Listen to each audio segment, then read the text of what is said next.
বন্ধুরা, আজ আমরা চলে এসেছি ব্রাহ্মণবাড়িয়া মালয়েশিয়া প্রবাসী মোস্তাক ভাইয়ের বাসায়। তো এই ছাদ দেখতে পাচ্ছেন, এখানে ছাদের রডগুলো সুন্দরভাবে বাঁধাই করা হয়েছে। তো এখানে শুধু একটা মাত্রই প্রবলেম, ল্যাপিং লেন্থগুলো কম রাখা হয়েছে, যেহেতু এটা একতলা পর্যন্ত শেষ হয়ে যাবে, যার কারণে এটা আর ল্যাপিং লেন্থগুলো বাড়ানো হয়নি। এমনি কাজ যা ছিল খুব সুন্দর করে মিস্ত্রি সাহেব করেছে। আর যে ব্লকগুলো আপনারা বলবেন যে ব্লক এখনও দেওয়া হয়নি, কারণ ব্লকের কাজ এখনও বাকি আছে, কারণ কাজ এখনও চলতেছে। আরও বেশ একটা দিন কবে ঢালাই? আচ্ছা, সামনের শনিবারে মেবি ঢালাই হবে।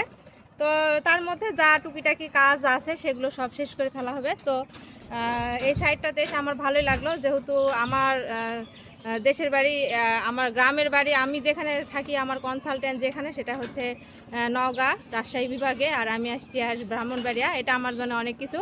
তো জাস্ট আমার অনেক ভালো লাগছে, এবং মিস্ত্রি সাহেবের সাথে কথা বলছি, তিনিও অনেক ভালো ছিল এবং কাজগুলো অনেক ভালো হয়েছে, ভালোভাবে তিনি করার চেষ্টা করছে।